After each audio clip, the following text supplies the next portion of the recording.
we here? Hi. Sorry, excitement. Because it says I'm live. I just tried to go live and then it said, sorry, live streaming not available at the moment. But here we are. So if you can pop into the chat and just let me know that you can hear me. Okay, that would be wonderful. In the meantime, I'll have a sip of my tea.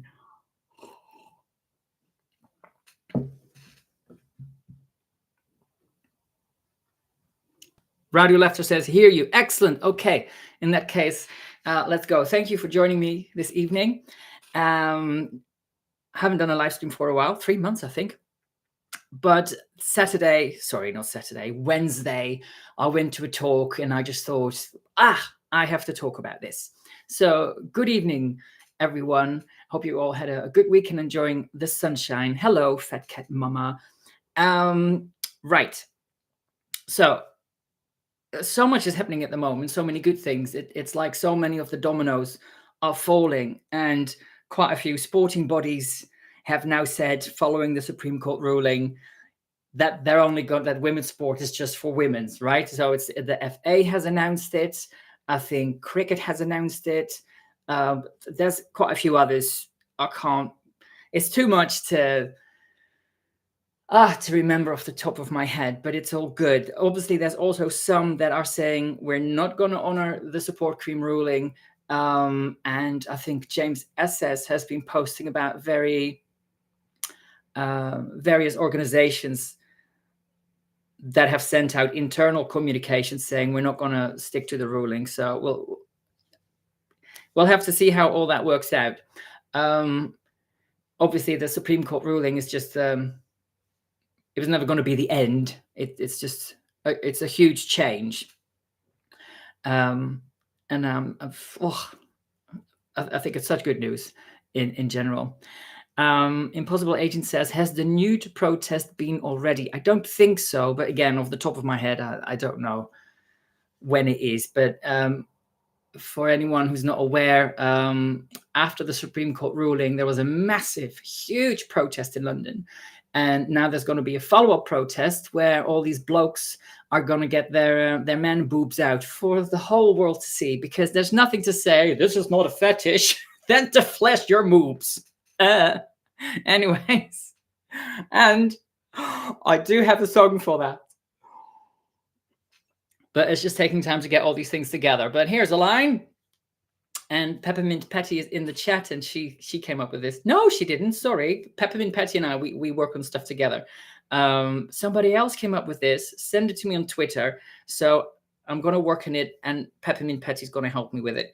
But basically, one of the lines will be, when you're wearing a when you're wearing a thong and it stiffens your schlong, it's a fetish. Anyways, that needs some work. Right, I digress.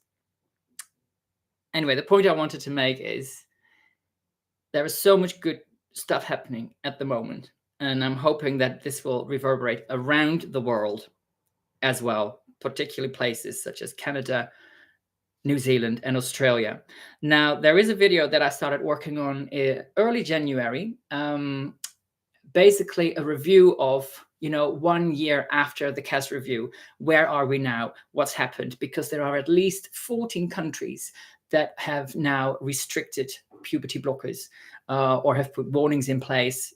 Sometimes it's governments doing it or health institutions. Sometimes it's other organizations, so not governmental. But there is so much happening. So I thought I'll put that all together in the one video. But then every week something new keeps happening. Like now in Brazil, there's an institution that's basically said to the government, you need to ban this stuff. And in the UK, the puberty blockers trial is about to happen, allegedly. But now there's this American report that's saying, no, that would be unethical. And within the UK, there are voices protesting against it. So it's hard to keep on top of it all, but I'm going to try and put that all together in the one video so you've got everything in one place. Walter, thank you so much for your £4.99. That's my pizza for this evening. Okay, so what happened Wednesday? Walter says, keep mennoing. Excellent, thank you. So Wednesday, I was walking down the street and then I saw this poster that said, "Resist the Supreme Court ruling. Trans women are women." And I saw that and I got angry. Here comes the sun says, "Oh, hi, I managed to join your live stream." You did indeed. And so I thought, what the fuck? What is this? Like, resist the Supreme Court ruling.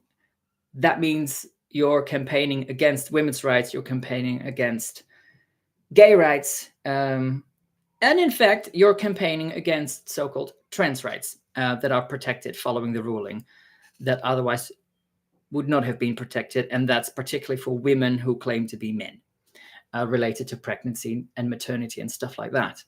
So anyway, I thought, okay, I'll pop along and see what it's all about. It was organized by an organization called the Social Workers Party. Pardon me. The Social Workers Party is a communist organization. And I'm not an expert in communism and all the different strands and where they agree and don't agree and blah, blah, blah. But what I do understand is the following. Marx came up with, obviously, Marxism, which was a way of looking at society from the point of view of who's got what and how are things shared, how are things produced, how are they distributed. So it's all about the material reality and the power structures that are based on economic structures. I hope that makes sense. But it's very much about the material world. It's the material analysis. It's not fluffy. It's not philosophical, blah, blah, blah, blah, blah. It sounds like it's quite practical. And obviously that was adopted in Russia. Now, within that, there were different strands. So you had the people who said, okay, power to the people, but let's do it in a gradual way. Let's bring about gradual change on a national scale. And then there was a guy called Trotsky, and Trotsky went, "No, revolution, roar," kind of thing. And not just revolution once, but all the time. And that's basically what the Social Worker Party bases all their stuff on. So they're Trotskyists, Marxists. Anyway, I just thought I go along. You never know. Would there be, I was wondering, what are they going to talk about? How are they going to reflect the judgment or the ruling fairly? Are they just going to talk a lot of shit? What do they mean by resist the ruling? Like, are they going to call for more protests, or are they going to say to the trans women, use the ladies? Who knows? So I thought, just go along and see if maybe it's possible to learn something new. Is there room for debate? You never know. Are they going to be loud and aggressive? Is it all going to be TRAs? Who knows?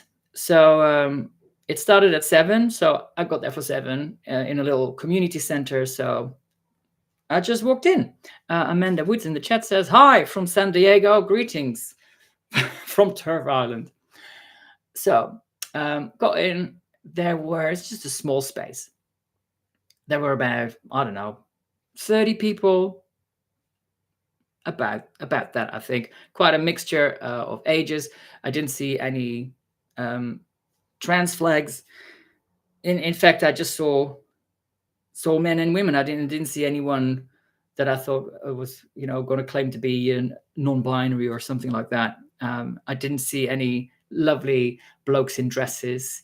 So I just picked a seat. I sat right at the front because there were like 3 or 4 chairs free. So I just thought, okay, I'll plonk myself down there.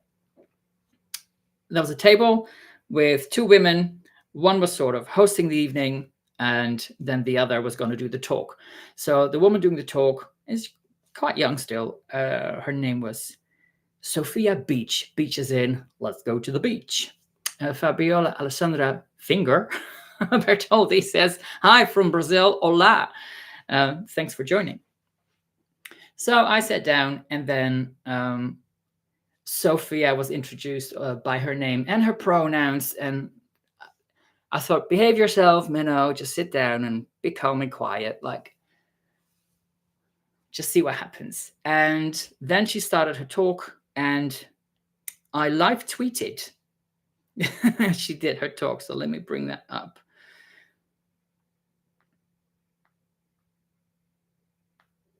One moment. Right. And the talk was going to be 20 minutes. So she starts. And from the moment that she started to the moment she finished, she was just racing through her talk at breakneck speed. And her energy was really hyped up. It was really sort of up there, and it was like she was trying to get all this stuff out, and she had like a whole pile of papers with everything she wanted to say on the desk. And as she was going through it and putting the paper from one pile on another, I just thought, oh my god, this is going to go on for hours. And maybe it's because I was sat so close to her, I really felt like like, whoa, it was intense. The energy of it was angry and intense. And I thought, okay, I'll just try and capture as much of it as possible. And now I know. I mean, I already know that Tribunal tweets that account on Twitter is doing an amazing job. And I'm like, I don't know how they do it so quick, because it's tough. Anyways, so she started the talk. What did she say? Blah, blah, blah, blah, blah. The ruling was pretty bad, she said. And then she just started talking about the right. She didn't actually mention much about the ruling. She didn't go into detail. She just started rattling off all these sort of usual talking points about the right wing being evil, the rise of the right, and the right, and the right, and the right. And it's all very, we have to oppose them, we have to resist the judgment was won by the right, and all sorts of crap. And when she talked about single spaces, she used quotation marks as if that's not a real thing. And then she said that For Women Scotland were funded by the right wing, and that evil billionaire woman, J.K. Rowling, and that all the interveners in the case and For Women's Scotland, that they were all transphobic, that the ruling was entirely biased, and that there should have been a democratic decision instead to decide that trans women are women. Okay, how crazy is that? And she called a gender recognition certificate, she called it a gender recognition leaflet. Take a leaflet. So as I was sat there listening, I just thought, this woman has no clue what she's talking about. Right? She's just ranting about right wing, because those are the talking points that she probably thinks will register with her audience.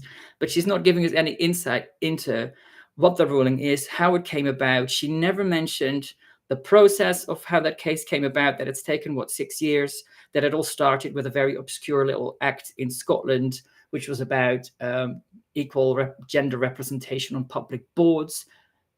That's where it started, how it then went to court in Scotland, and again, and again, and again, and eventually ended up in Supreme Court. There was nothing about the history of it. And she mentioned nothing about the key points of the judgment. It's like she didn't actually talk about the judgment, apart from saying, well, it was pretty bad. Duh. Dusty says, it sounds like Keir Starmer dressed as a woman. Well, this was more like a bit Vicky Pollard style, I have to say. It was like, yeah, well, the judgment obviously was pretty bad. And it had that kind of, because she was aggressive. She had that kind of impatient, aggressive energy. I don't know if she was trying to say, oh, look at me, I'm so fired up. I'm such an activist. Yeah. Anyways, this idea that we have to have a democratic vote that trans women are women, like a referendum, what is she talking about? This was not about a referendum. This is simply clarifying the law as it already is.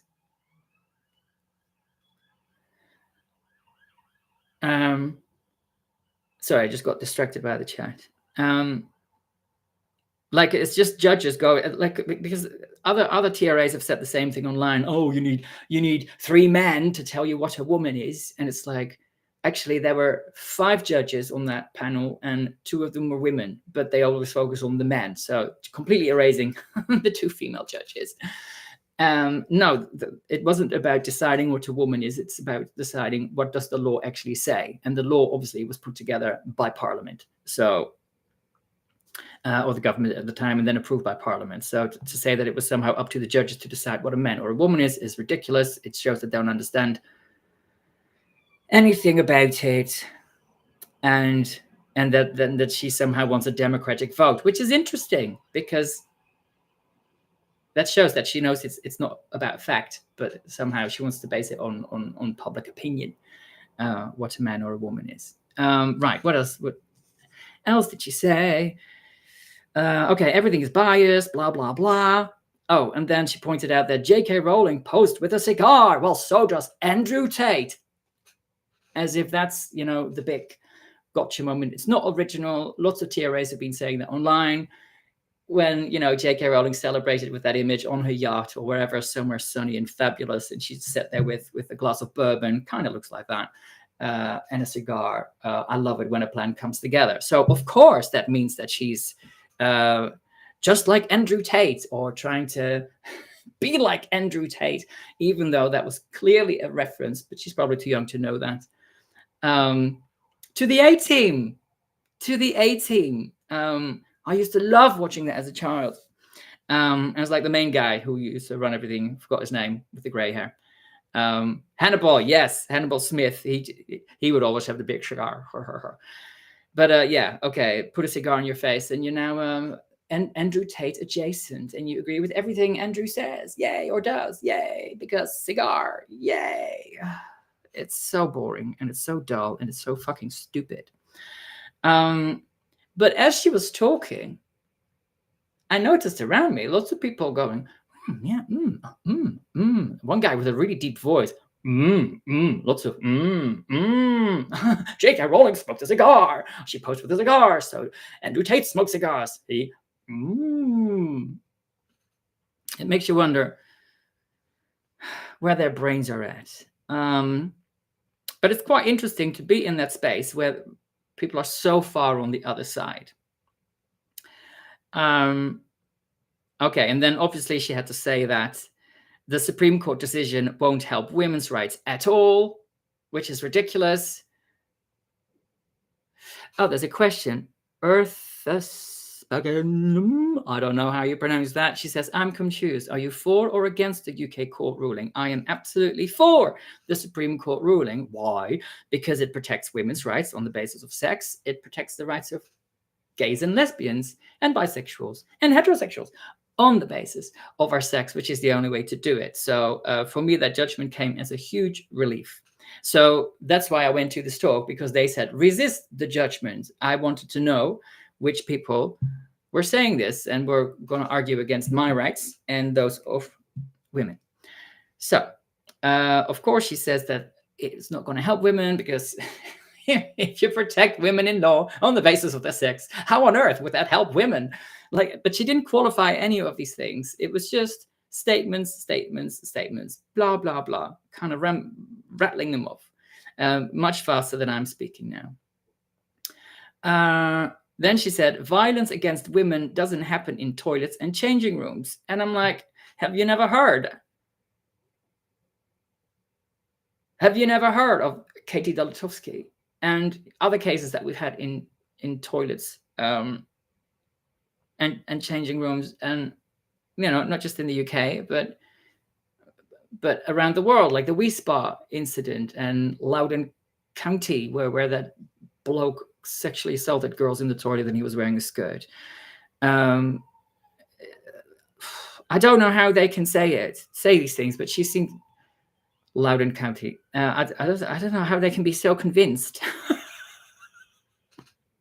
that they're right when they're completely wrong. The ruling, this one was funny. The ruling will lead to forensic policing of gender. What does that mean? Is she thinking about or the genital police inspecting at toilets? We've never had those before, and we're not going to need them. You don't need to see someone's genitals to know if someone is male or female. I'm sure most of you watching this live stream, looking at me, you're not going to have to guess whether I have an innie or an outie. Okay, it's like duh. Most of the time, we can tell perfectly well. So it's this whole strange ideas, the policing of gender. And then she actually said, how can you tell if someone is a man or a woman? Like, what a stupid question. And I looked around me as she said that, and I'm like, man, woman, man, woman, man, woman, man, woman, man, woman, man, woman. It's like, I didn't need to know her pronouns before she started her chat to know that she was a woman. Or the woman sat next to her who was quite a butch sort of woman. It was nice to see like the contrast between them. But yeah. And then I actually started feeling dizzy because she was talking so fast and the energy was so hyped up. Then she goes again, this battle was fought for and won by the right. And then I it's like that's all they want to hear and that's all they want to see. So for all this talk about smashing the binary, they keep coming back to that binary, them versus us, left versus right. Now, obviously, they're very much against the Labour Party. They see that the Labour Party is part of the problem and pandering to the right wing because they want to position themselves as the only real alternative. She kept mentioning J.K. Rowling, but this whole thing about saying it was run by the right wing and all this right wing money, it totally erases the fight that For Women's Scotland and the lesbian interveners and Sex Matters put up. Because For Women's Scotland were just 4 women sat in a living room saying, we need to do something. And that included Magdalene Burns at the time. It was Marion, it was Susan, and it was Trina. And like Trina runs a farm. So these women got together. They had no experience in any of this. And for years, they plugged away at it. They had quite a number of setbacks. Everything was funded through crowdfunding. And they took on the establishment. This is a real David versus Goliath kind of battle. And they did it. They won. They took on the Scottish government. How more establishment can you get? One of the biggest NGOs in the world, Amnesty International, and even the Equalities Watchdog in the UK, because they were arguing that men can sometimes be women. Kara Densky says it's a huge win. It is, and we should absolutely celebrate it. So it's such a reductive take when they go, hey, it's just right wing. No, this was all led by these women from the ground up. And one thing about Trotskyist Marxism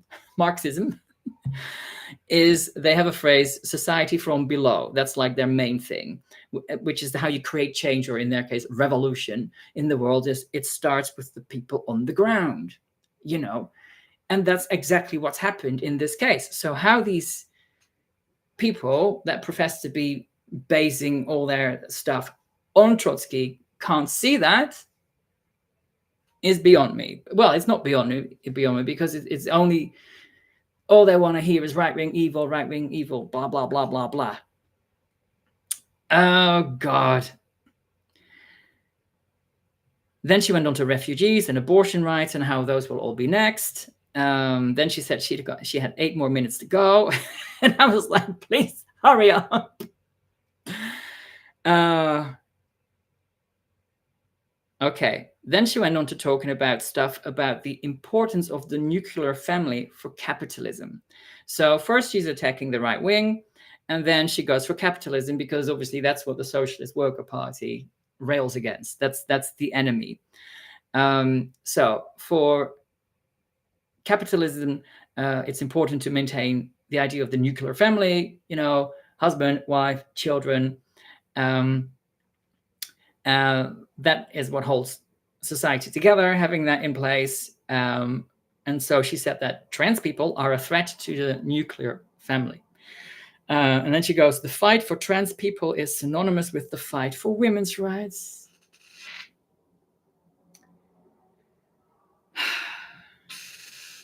So she just got a load of slogans, put them together, and called it a speech. It barely had anything to do with the Supreme Court judgment or the reality of it, which is funny. Cool Cat says, "Hey, dude." Hello, dude.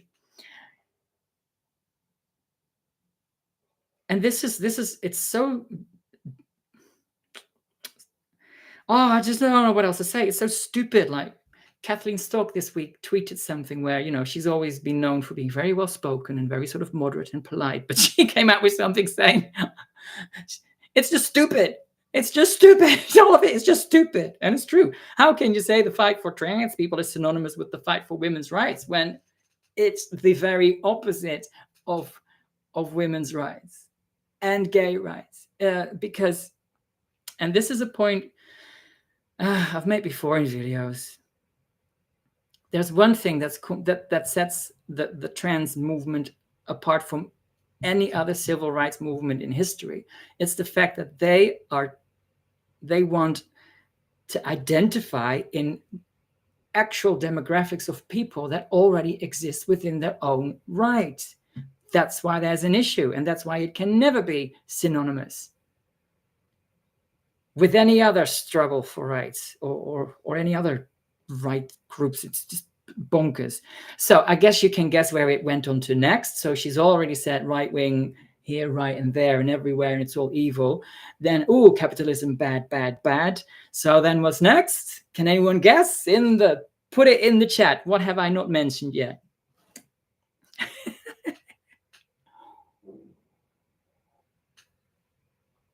I'll give you a hint. It starts with a C.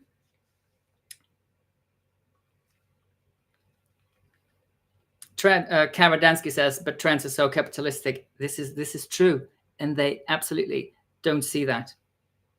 Right. Okay. The next is, of course, colonialism. Yay! So she goes, British colonialism instituted the sex and gender binary. So it's quite a recent thing. And that gives us hope that it hasn't actually been around too long.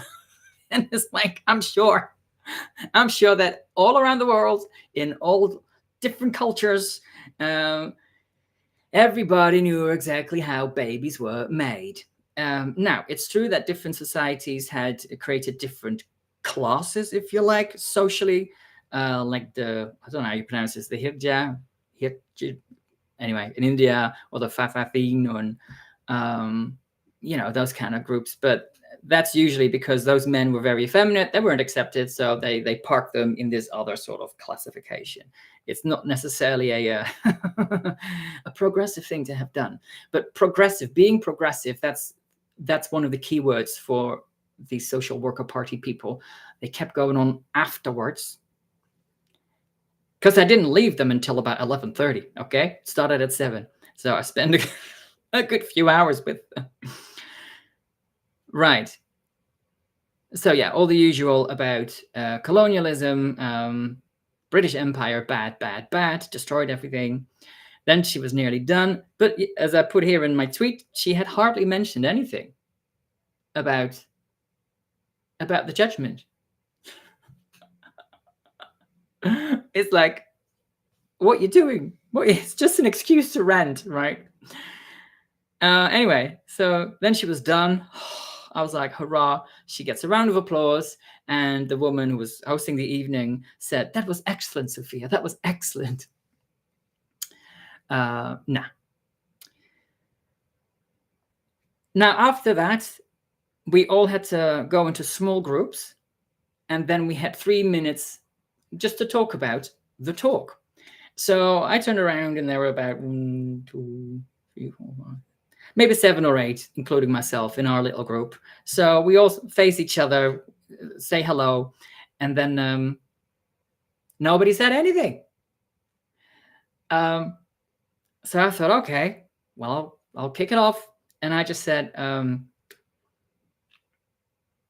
that the judge was very clear that trans people's rights were unequivocally protected under the ruling, under the Equality Act. And these people, they look at me like, oh, really? We didn't know that. And it's like, wait a second. So it's not just that the speaker didn't know anything, like the people coming to the talk didn't know anything either. And I think that's really dangerous, that you have a situation there, especially with an evocative, stirring title as "Resist the Supreme Court Ruling, Trans Women are Women," and then had a visual of a woman, not not one of the dolls on the poster. The speaker doesn't know what she's talking about. These people don't know what they're talking about, and yet they're whipping up all this angst, I guess. And they're spreading, but it's based on misinformation and disinformation, and this is dangerous. So then we had that small discussion. So and then I said a bit more about, and I used the word trans men, and I didn't do the fingers as I spoke to them, because I thought, then straight away they'll go, who is this guy? But I explained that, women who, think they're men are protected under the protected characteristic of gender reassignment in the Equality Act. And had the ruling gone the other way, where gender would have trumped sex, then they would have lost all their rights related to pregnancy, maternity leave, and even breastfeeding, that you can't be discriminated against, breastfeeding your child. So all those rights would have then been lost. So I said, actually, this explicitly protects them. And so the people looking at me like, oh, wow, you should raise that. You should raise that. During the questions and answers. I was like, okay. And the one was a Chinese man, and he's like, no, really, like, you have to raise this point. And I thought, okay, then. So then it was time for questions and answers. And the other woman, Ebony, she said, does anyone have any questions? And no one had any questions. So I thought, what the hell is this place? You have a woman who doesn't know what she's talking about. You have an audience that don't seem to know anything. Plus, they don't have any questions. And maybe, it's always like this one person has to start it off and ask the first question. But I didn't want to be that first, right? A Bird Killed Me just says, not Menno becoming the new leader of the trans Marx movement. I could infiltrate it, right? I could be a pretend Marxist. Anyways, so then I thought, okay, fine, I'll put my hand up. So then Ebony comes up to me with the mic, and I just said, okay, let's go. So I just said, you know what? I'm not sure if I actually said that I found her presentation really poor. I don't think I went in with that. I think I said I was at the Supreme Court for the judgment, and I was really happy with the judgment. And God, what did I say? How did I start it? I didn't have that much time, right? Because I think the first point I made is that I was really unhappy how she misrepresented For Women Scotland. And then I said, these are not right-wing people. This is not a right-wing organization. And I said, I know that because I know these women personally. I've known them since 2021. I said, they're my friends. And I know what motivated them. And it's not fair to say that they are right-wing. This was grassroots, if anything else. And neither are the interveners that were on their side right-wing either. Then I mentioned LGB Alliance, and I said, and the Lesbian Project and Scottish lesbians. I said, a lot of these women are actually from the left, and they are feminists, and none of them are right-wing. So for you to just keep saying that they're right-wing is simply not true. It's unfair. And I said, I know the LGBT Alliance as well. They're all, many of the people there are also my friends. And then this Sophia just goes, oh, well, you've got a lot of friends. Because obviously she wasn't happy with what I was saying. I said it very calmly. I was very polite. And because also I didn't know whether people were going to kick off if I said something. So when she said, oh, you got a lot of friends, don't you? It's such a snide, shitty comment. It's not professional if you're doing a talk. And I couldn't help it. I just burst into a Bette Midler song. Trust me. So she's like, you got a lot of friends. And I just went, well, you got to have friends. And people just looked at me like, who is this man? Because first of all, I guess they weren't expecting what I was going to say, and then burst into song. Anyways, can't go wrong with a bit of Bette Midler, even though when it comes to this subject, she's completely on the wrong side. Dawn Harkness, thank you so very much for your $50 American. That's very generous of you. Thank you so much. I really appreciate that. And you ask, where are our gay brothers on this issue? There are some. I'm part of a group called the Gay Men's Network, and we're pushing back. We're doing lobbying behind the scenes. There are also gay men involved in the LGBT Alliance. There's an organization called Human Gay Male. He's organizing a lot of social events for gay men to be able to connect about this. And he's just released a report about how gay men can push back. I haven't read it yet. But he also organized a conference earlier this year that I went to. So there is stuff happening. There are also gay men in the States pushing back. Ben Appel is just one of them. There are more. One is now running for either Congress or Senate in Missouri, I think. But it'd be good if there were a lot more. And Jill Raymond says in Ireland there's an organization called Not All Gays, which is true. And they're also my friends. Oh my God, you got so many friends. And they have their first conference coming up at the end of May. And I shall be hosting that. So I really look forward to that. And Dusty Masterson is saying there's Idia Jester, which is Barry Wall. Is it Barry Wall? Malcolm Clark, Dennis Kavanagh. There are quite a few, but not enough. Or not enough that are loud, especially, where's the gay male version of J.K. Rowling? And there's, Douglas Murray, obviously, Andrew Doyle, and John Boyle. Is it John Boyle or John Doyle? He's an author. Boyle, I think he wrote that book, The Boy with the Striped Pajamas. That's just a big one, that James Dreyfus. But what about Elton John? What about Boy George? What about Sir Ian McKellen? What about those real big heavyweights? Stephen Fry, Graham Norton. They're all on the they're either completely quiet or they're on the wrong side, where they've actually supported, they've actually donated money, like Stephen Fry and Graham Norton. Oops. They've actually given money to crowdfunders for women to have double mastectomy. So it's absolutely insane. And they've absolutely let the site down big time. But here we are. So where was I? I sang Bette Midler. Anyways, and then Ebony went, you've got 1 minute left because you only have 3 minutes to say your piece. So then I just said, look, I'm a gay man. And I was very relieved when the judge said that sexual orientation is protected under the Equality Act on the basis of sex. And then I said, for me as a gay man, this is incredibly important. We've already seen lesbians losing the rights to public self-assembly. That sounds like lesbians come from IKEA and you have to put them together. But anyways, for lesbians to have public events on their own without having to include the transbians, they've lost that right.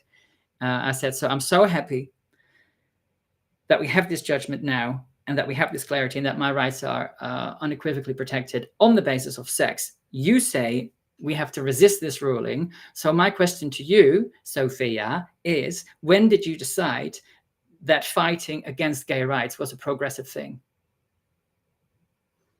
And then there was silence, apart from the guy with the deep voice going, ooh.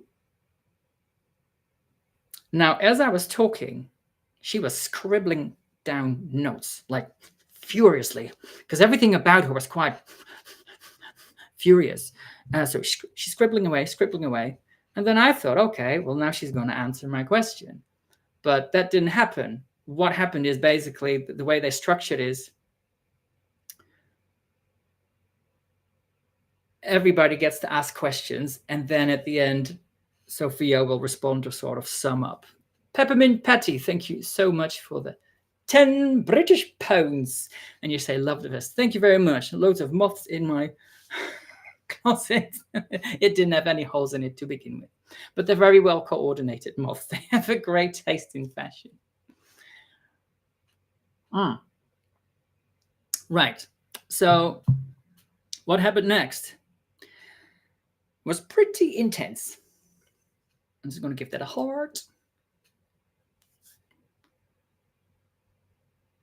Lots of people then put their hands up to speak, but none of them talked about the judgment. None of them talked about Sophia's talk. All they talked about was what I had said. And I can't remember in what order it happened. It was like a deluge. They referred to me as comrade, which was kind of funny, right? The comrade at the front, or the points that the comrade mentioned. Obviously, they didn't know my name. But already for them to refer to me as comrade, to me felt kind of cultish, right? As if I was already part of their gang. They assumed I was a comrade. And they referred to me in socialist, Marxist terms. But on the other hand, I thought they're still calling me comrade. They're not calling me the enemy, or they're still seeing me as part of this group. So, I had mixed feelings about that. And then they came up with all the usual talking points, and these were all individual people. I think there were about 10 of them, and they were very, I'd say passionate in their delivery, right? You could sense their anger, and a word that came up a lot was shock. Like, I am shocked by what you've said. Now, what did I say? I said that this battle was won by grassroots organizations, most of them left-wing feminists. How is that shocking? I said that gay rights are explicitly, unequivocally protected, and that's a good thing. And how is that shocking? One then said, oh, you need to know your history as a gay man, because, the Stonewall riots, trans women of color were at the epicenter of the Stonewall riots. Now, as they're saying these things, like the first one who kind of went off on one, I wanted to respond and say something, but Ebony looked at me. She said, "You'll have your chance later." And Ebony was like, I'm like, okay, I'll be quiet, because I didn't want to come across like I was just there to interrupt or disrupt. I thought, okay, just sort of let this wash over you. One guy said, you mentioned the comrade mentioned the LGBT Alliance. Well, they're all straight. And I couldn't keep quiet then. I just said, excuse me, I know these people personally, most of them, and they are not straight. They're all lesbians or gay men, the ones that I know. And then Ebony goes, no, you can't talk now. You'll get your chance later. And that's when I thought, just let it wash all over you. But the stuff they're spouting is like, how can this guy say, oh, they're all straight? It's just one of these stupid things that have gone around online, one of these lies. And if you go to the LGBT Alliance website and you look at the founders, the directors, everyone on the management team, the trustees, there is one straight man there. He's a lord in the House of Lords. But the founders, Bev and Kate, lesbians. Alison Bailey was part of founding it, but not part of the organization, lesbian. Then you've got the chair of trustees, lesbian. You've got Robert Wintermuth, one of the trustees, gay man. You've got Azakim, gay man. I could go on and on and on. The only people that I know that are part of it, like the accountant guy, he's gay. The only straight people I know that are part of LGBT Alliance is that one lord who's like a patron or something. And a woman who's employed by them part-time to help with admin. And like, she's like an office manager and helping to organize meetings. Anyway, then there was another man, and he was like, I was around during the days of Section 28. And again, you need to know your history. And it's like, this is not Section 28. Protecting the rights of gay men, saying that the rights of gay men are protected is not the new Section 28. So they don't know what they're talking about, and they're just jumping on all these emotive things. And the guy behind me went, if Trump agrees with you, then you really should consider about, are you on the wrong side? Are you on the right side? So it was all, and then I said, look, if Trump says that the earth is flat, if Trump says that the earth is round, would you disagree with him? Just because that's again when I chipped in and Ebony went, you'll have your chance later. So I did try 2 or 3 times. But it was intense. And I think the last woman who spoke, she sat next to me, 2 seats next to me. And she said, again, I'm shocked. She said, I'm shocked, not just by what you've said, but the confidence with which you said it. Can you believe that? She says she takes an issue with me as a gay man, confidently saying, I am so glad that my rights as a gay man are protected under the Equality Act. How can you be shocked at that? So these people weren't listening. They weren't listening at all. Oh, and then there was the bisexual guy sort of just behind me. And he went, he was the angriest. He's like, I am a proud bisexual man, and it took me 6 months to come out. And I'm like, 6 months? That was it? First of all, bisexual, I think, is a little different than when you're lesbian or gay. And 6 months? Really? That sounds easy. Okay, it took me 6 years.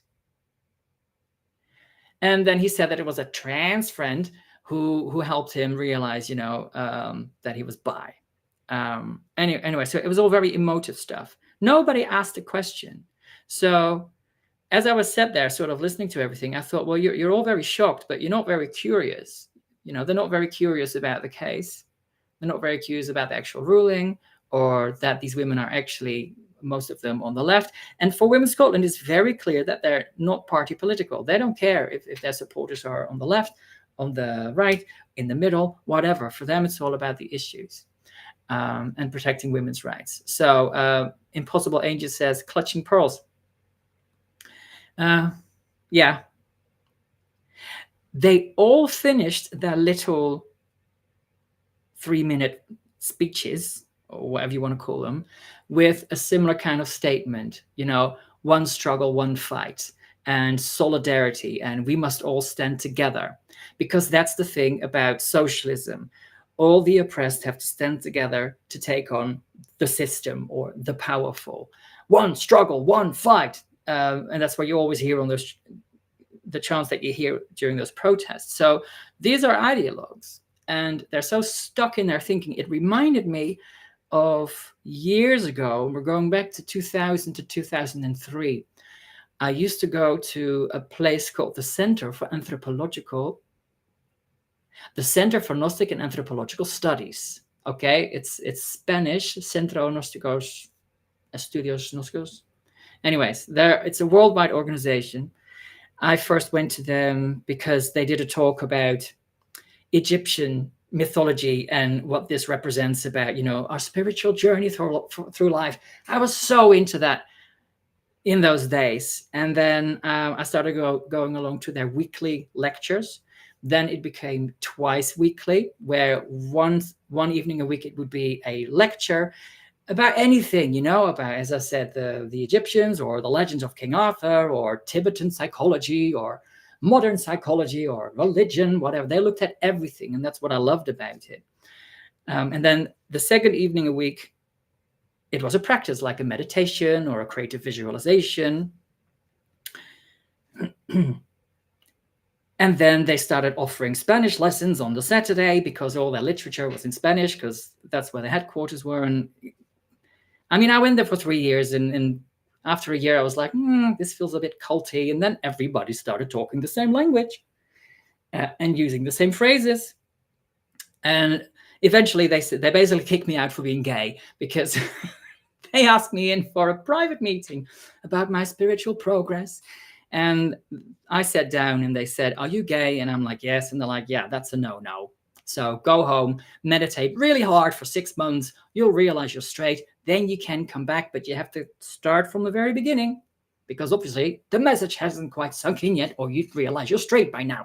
When you come back, then who knows? You might even meet your future wife here." So I digress, but that's what that evening, Wednesday, kind of reminded me of. It's how everybody talks the same language, and how they all finished their statements with the same type of phrases about solidarity and uniting, and we're all in this together, we all stand together, that kind of stuff. And then they all gave each other a big round of applause. Obviously, what I said never got any applause, but they all gave each other a big round of applause. So one by one, they're just sort of laying in on me, applauding each other for it. I'm just sat there. And then everybody had sort of said their piece. And then Sophia does the sum up. So I was hoping that she was going to answer my question. And she just did some more, of the general stuff, right wing this, right wing that, rah, rah, rah, rah, rah. And then she addressed me, and she's like, "You asked me, when did I decide to throw the gays under the bus?" I didn't phrase it that way in my question, but I'm glad that she did it like that. And then she's like, "Well, I didn't. I stand with the oppressed," and it's also fucking performative and meaningless and vapid. So there was no answer. She was not acknowledging that there was any conflict. And then there was some other items on the agenda that they went through, like community news there was one woman I forgot, right? I think she must have been well into her 60s. And she was sat a bit further back. And she said, "I'm really glad you're here. I am so glad you're here, because I'm going to change your mind." So yeah, nothing culty about that at all. Anyways, God, I've been talking for nearly an hour.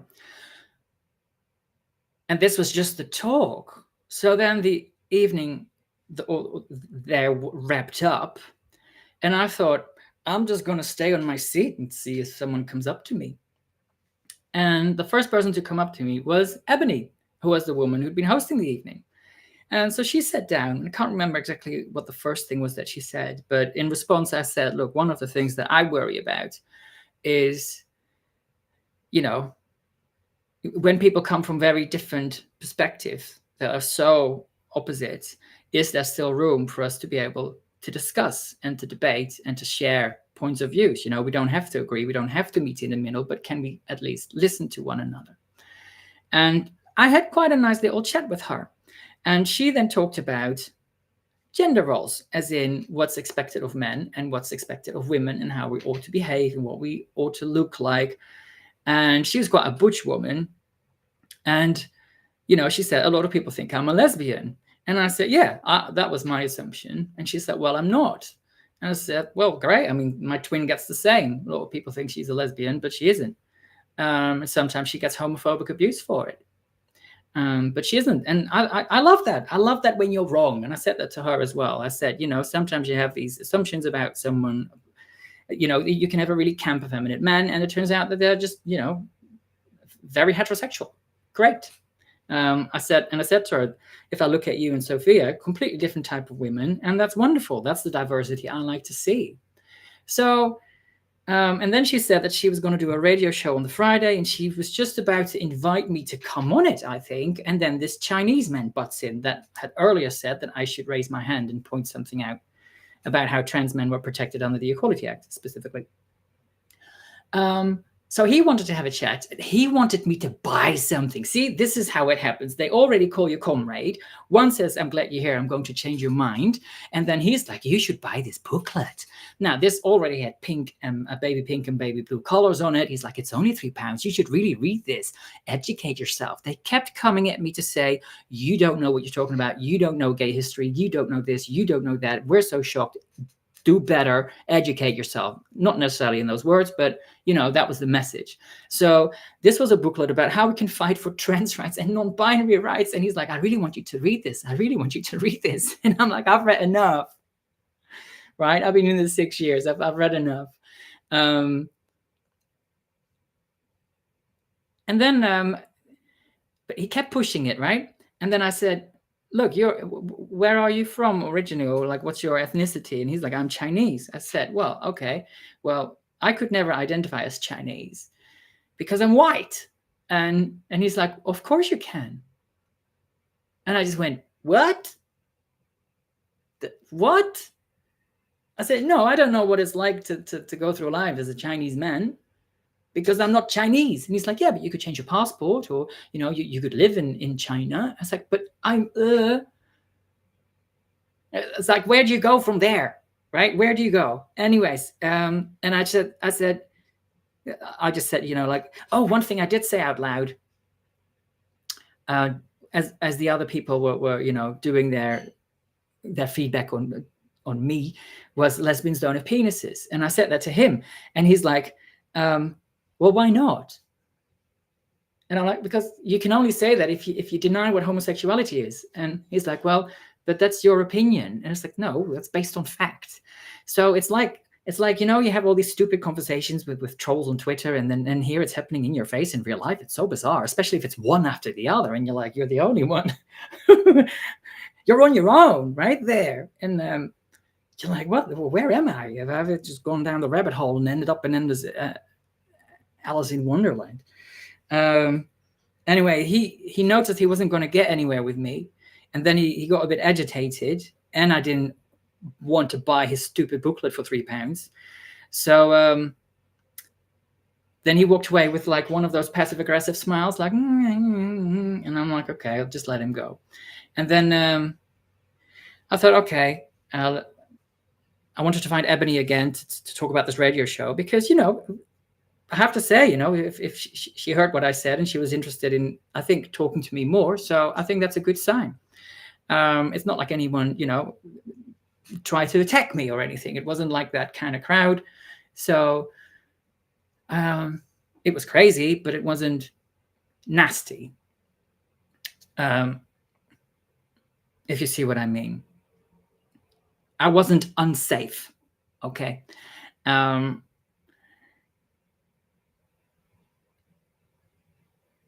So I get up, I walk towards the exit, and then there was the guy with the deep voice who kept going, during Sophia's talk. And when I asked my question, he went, ooh. So I just said hi, he said hi, and then we started a little chat. And then he was standing with the guy who'd earlier said that, well, if Trump agrees with you, then you have to consider if you're on the right side. So they asked me to come and join them in the pub. And I thought, okay, why not? These are friendly people. Maybe we disagree and maybe they're completely misguided, in my view, have no idea what they're talking about, but they're friendly. Or again, is this just another way to pull me into the socialist worker cult? But I thought, you never know, because the reason I went there, and maybe I'm just really naive and stupid when I say these things, I want it to be true that there's always a way that you can talk to someone as much as you disagree. I just want that to be true. Maybe that's a bit idealistic. Trump drinks water, says Impossible Agent. Oh my God, I'm doing a Trump. It's like Hitler was vegan. Oh my God, vegans stand with Hitler. So stupid. And it was about 8:15, 8:30 at this point.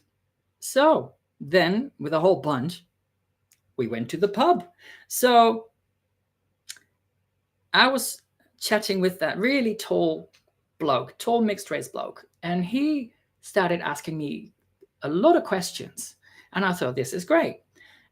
So one of the things when we were still in that community center that I mentioned to him was how so many of the, the kids, the teens, knocking on the gender clinics doors are same-sex attracted, and how if left alone, they would just grow up to be gays and lesbians. And he didn't know that. And he went, he had a couple of those moments throughout the night as we talked. But then he kept asking other questions. So there was a lot of stuff that he didn't know that hopefully, he will consider going forward. But then he never sort of let it land, right? Or sit with it or process it or ask a follow-up question. He just went straight onto the other thing. And very quickly, what he started saying was, my thinking was very rigid and conservative. And I asked why. And he's like, well, you said that lesbians don't have a penis. And I'm like, duh. It's like, I'm rigid for knowing what a homosexual is and isn't. That's rigid now. I said, well, homosexuality is not inclusive. It's exclusive by definition. And he's like, well, but that's your view. And, we have to evolve. He kept talking about evolving, because that's progress. And they think that they're all about progress. Everything has to happen under the arch of progression or progressiveness. And it's like, there's nothing progressive about telling lesbians, that they need to accept girl dick in their lives. There's nothing progressive about telling gay men that they need to learn to eat pussy, sorry to be explicit, but that's what it comes down to. And he just kept saying, yeah, but why is this so important to you? And why is this the hill you want to die on? Anyway, so we're talking about this as we're walking to the pub. Then we get to the pub and there's all these tiny little progress flags everywhere. Anyways, I just thought I'll buy him a drink, right? Because I'm such an evil bigot. Also, while Sophia was talking,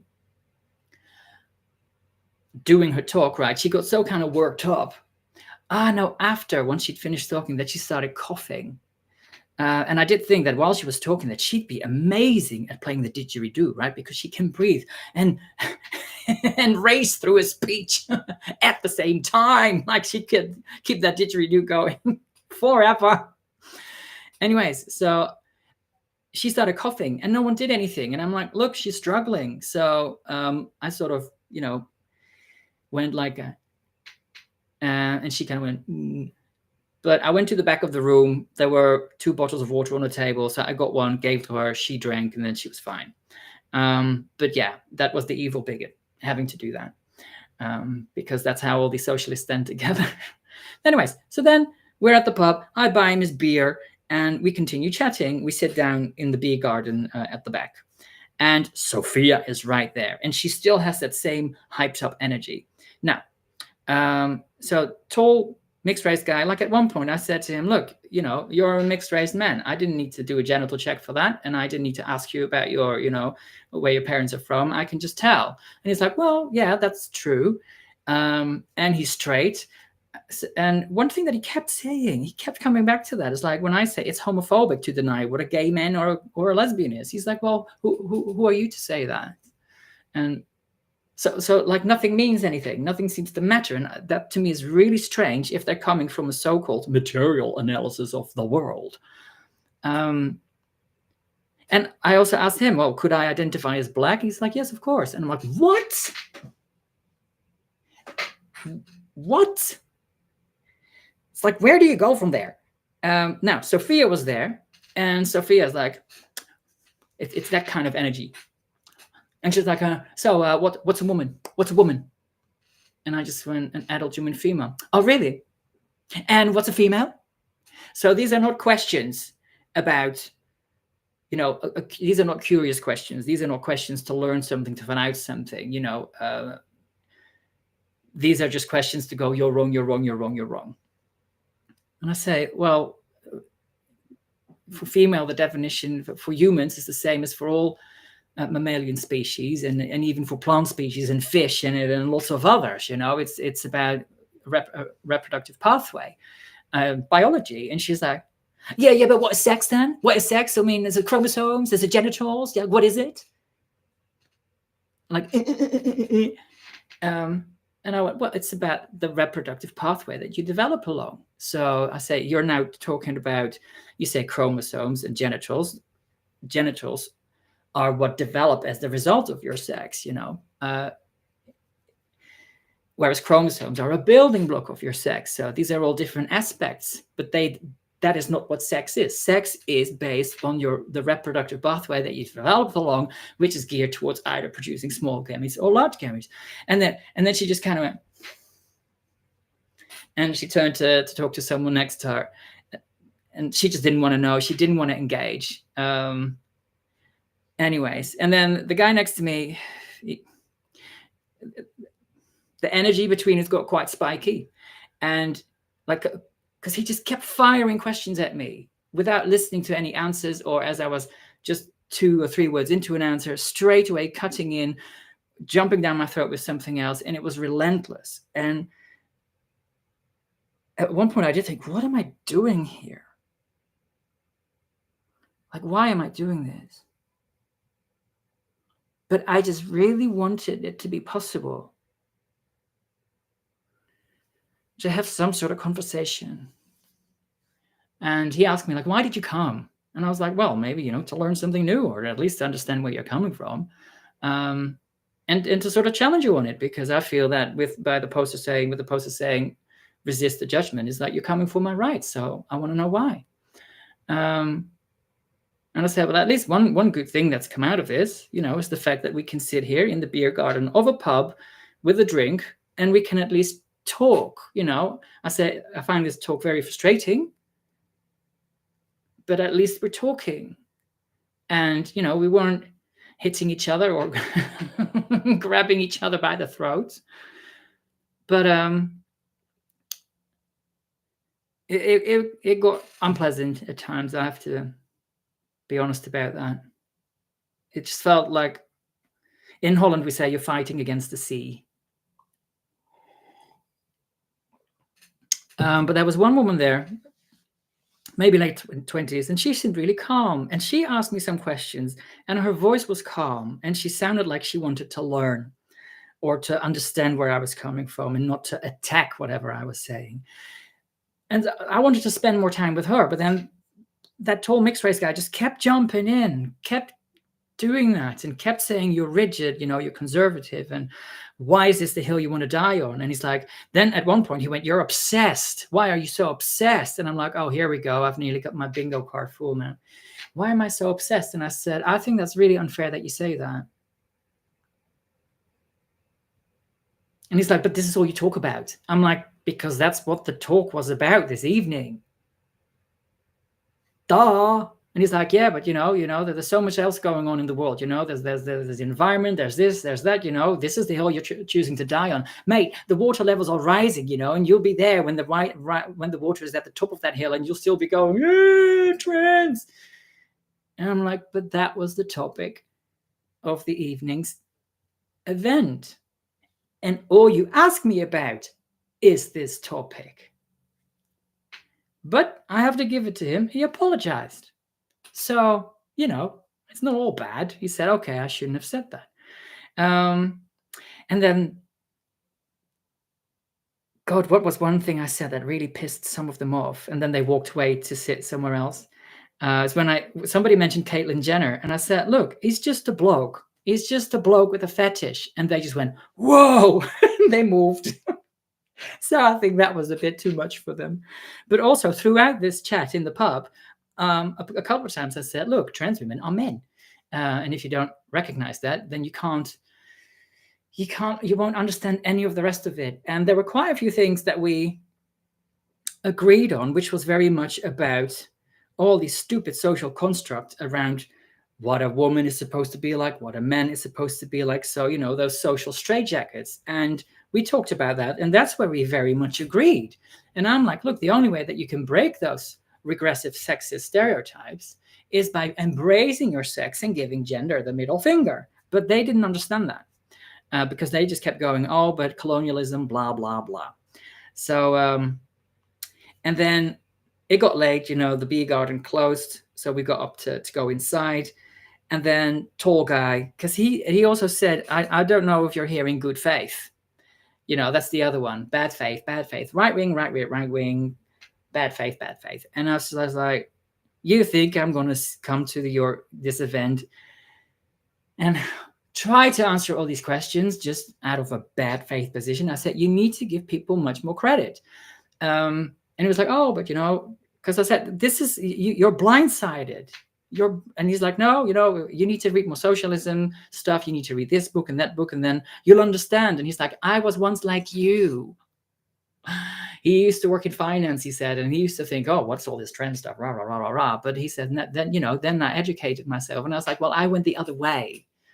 Okay, I educated myself, and that's why I'm now in this position. So, but he kept trying to, like what that other woman said earlier, I'm going to change your mind. And she was also in the pub, and she said to me, you know what I really hate? It's when I'm confident and then people say I'm bossy. I said, well, there you go. And that's gender. That's what we have to get rid of. Not say that is, the key to your inner self. So I do hope that, I made some points that sort of landed. But where this guy, I really turned him off when I said this. Because he asked me, because also he's like, you could never tell the difference between a trans man and him. And I'm like, of course I can. And he's like, no, you can't. And I was like, what makes you think we can't? We can tell. Duh. I mean, sometimes maybe not at first glance, but then, come on, he was tall, and most trans men are kind of tiny with little hands and testosterone, little voices. There are telltale signs. It's like, I just don't think these people even know any trans people. And there certainly weren't any there that evening, which I think is interesting. It was exhausting. It was absolutely exhausting. So then the one thing I said that really made him go, I don't like this guy, was he said, well, but if I was a trans man, he didn't do the fingers, of course, then, and I asked you to call me he, him, would you do that? And I just went, no, I wouldn't. And he went, whoa. So I'm like, what do you mean, whoa? Like, I wasn't aggressive about it. I just said, I wouldn't. He's like, why not? I'm like, because then I feel like I'm being coerced to go along with something that I'm strongly opposed to. It's like Orwellian, 2 + 2 is 5. No, it's 4. And he's like, oh man, your thinking is really rigid.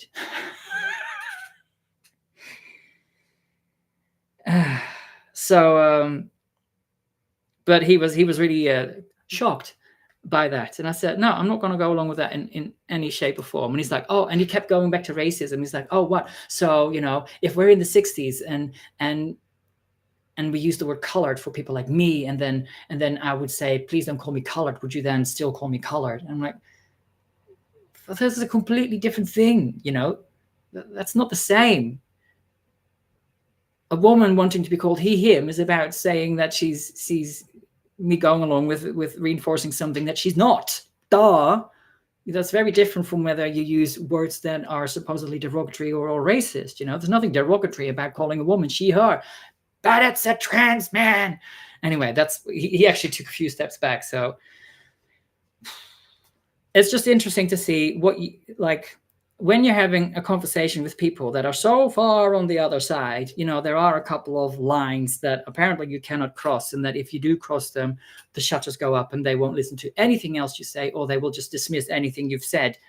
But a couple of times I did try to point out to him, there were 3 things where he'd gone, there were 3 things. One was about, because also I talked about gay conversion, especially through religion, and praying away the gay. I said, are you familiar with that phrase? And he said, yes. I said, well, now what we're looking at is transing away the gay. And it was interesting that he didn't dismiss that.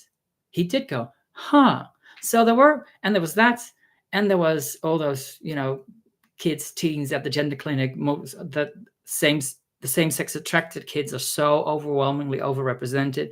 That gave him pause for thought.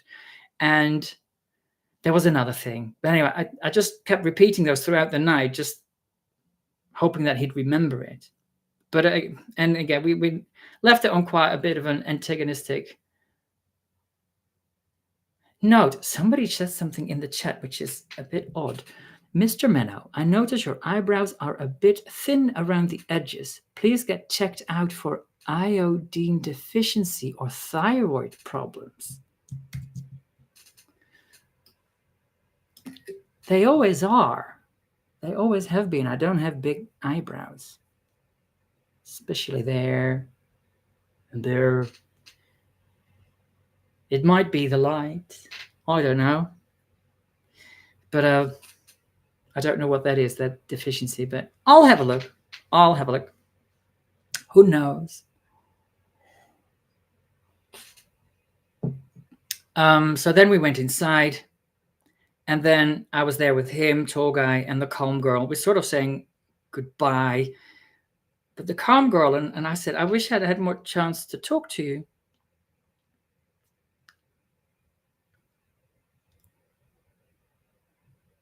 And she was just so nice and calm. And she's like, because tall guy went, yeah, why does this matter so much to you? Why does this matter? And I said, look, I won't be able to explain it because we've talked so much, and I don't feel I've made any progress. So I just don't think I can explain it to you, at least not tonight, not in this conversation. But I said, I also feel that you're not really listening.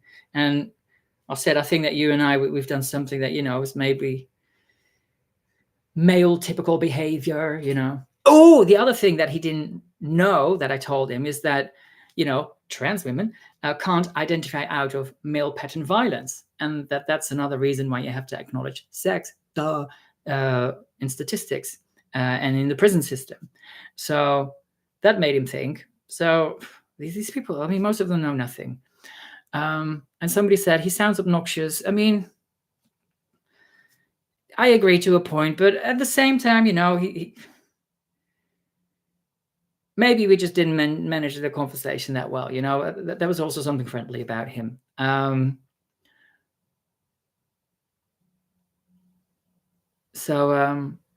I said, I think we fell into that trap where it became kind of combative between us. And then calm girl, I'll just call her calm girl. She's like, yeah, I could see that. And she said women would never have a conversation like that. And I just thought, did you miss Sophia earlier? Anyways. Said goodbye to that guy. And he did invite me to come along to the next meeting, of course, recruit, And he kept saying, oh, well, I hope, you've learned something this evening. And I hope, this has been enlightening for you. And it's so patronizing.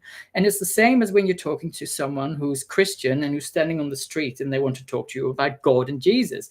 And that no matter what you say to them, when you walk away, they always go, we hope that one day you will see the light, or something along those lines, and that you will accept Jesus as your Lord and Savior. So this is a similar kind of thing. And I just went, well, it should be a two-way street. I hope that this has also been enlightening for you and that you've learned a few things. And this makes me think again, they're only thinking they're on the progressive side and they're the only ones who have something to teach to others. It's so arrogant. Now, what else? He was talking about patriarchy earlier, and then I said, but this is patriarchy. This is patriarchy in a dress. This is men colonizing women's spaces, women's language, women's biology, women's rights, the legal recognition of this is men taking over womanhood and deciding what woman is. Nothing but a feeling. It's reductive. It's patriarchy in a dress. And he's like, no, trans rights are about progress. It's all part of the arc of progress or the arch of progress. And I'm like, sometimes it's not always what it says on the tin. It doesn't always do what it says on the tin. Sometimes it's progress. It's disguised as progress. But just as we were about to say goodbye, I said, I missed a trick this evening. He's like, what you mean? And I'm like, we've been having all this back and forth all evening. And we haven't even talked about the capitalist side of all this trans stuff. We've not even touched on it, how this is very much driven from the top down, whereas they're all about society from below, from the bottom up. This has all been top down, and it's capital, is inherently, fundamentally a capitalistic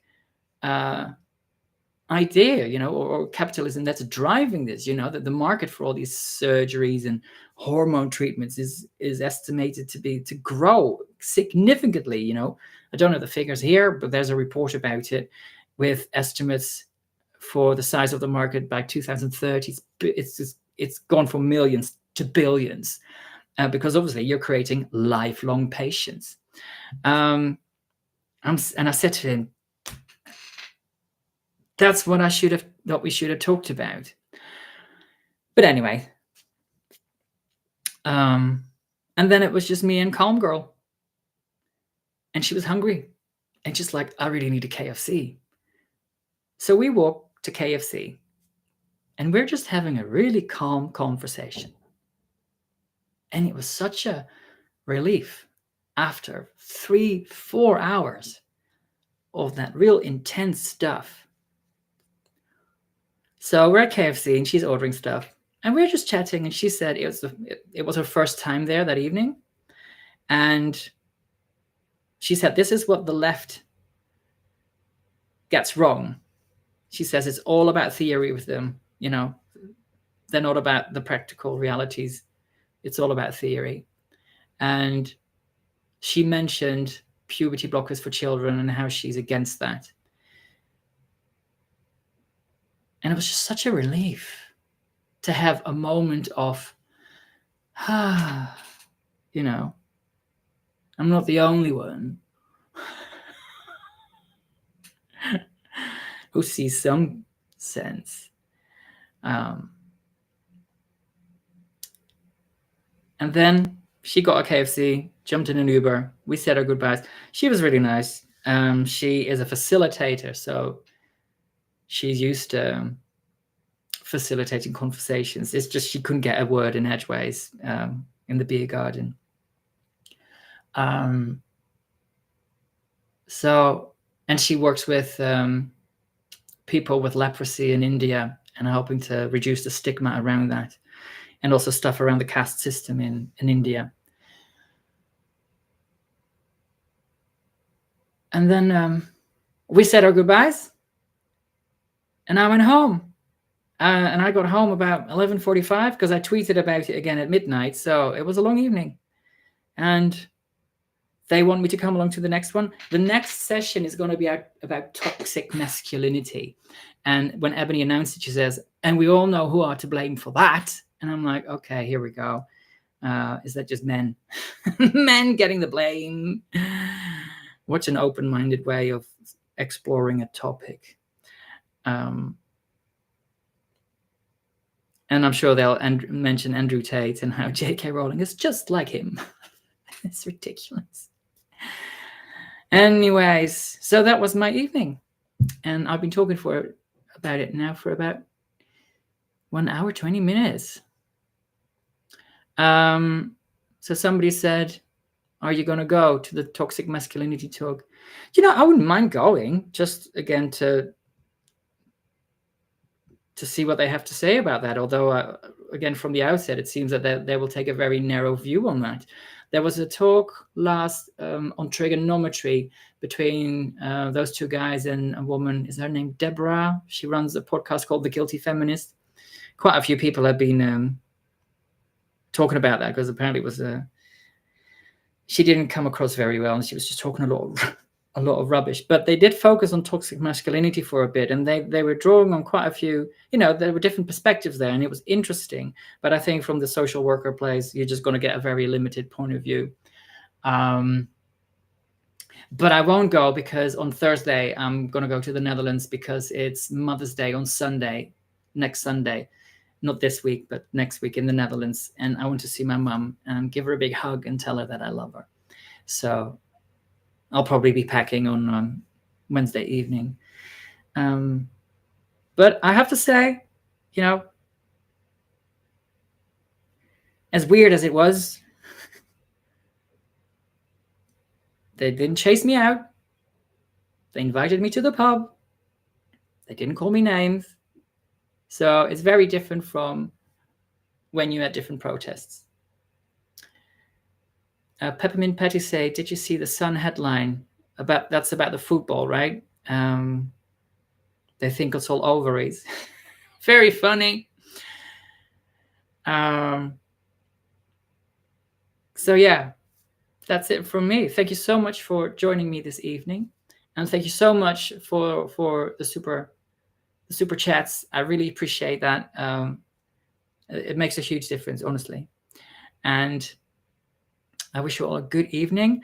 I did a very quick response video to India Willoughby because he's been posting videos almost every day about the trans apartheid following the Supreme Court ruling. And one was about where are the gay men? Why are they not sticking up for us? So, and the other one was about, oh my God, I love football and how I can't play football with the women's team that I'm part of. Where? So I did a quick response video to that. I'll finish editing that tomorrow. And then Peppermint Patty says, is that going to be a Mr. Menno slapdown? Yes, it is. It's just going to be a quick one. I'm just so bored of these men. It's the same stuff all the time. It's like, how many times can you say you're a bloke? No, you're a bloke. No, sorry, you're a bloke. Like he says, I've changed sex. No, you haven't. You're a bloke. Anyways, and then because I'm going to the Netherlands, I think on the 8th, I don't know if I'll be able to put together that whole overview of the global pushback against puberty blockers. I would like to try and get that out. That will take, I mean, there are 14 different countries that I have to run through. And I want to do that as one of the Gender Shite news reviews that I did last year. I did 2 of those. Which means I sort of set it up as if I'm a newsreader. And it means I have to use the green screen, which is not a problem, but it just means the editing is going to take more time. But I should get that out because the Cas review, it's now 1 year since it's come out.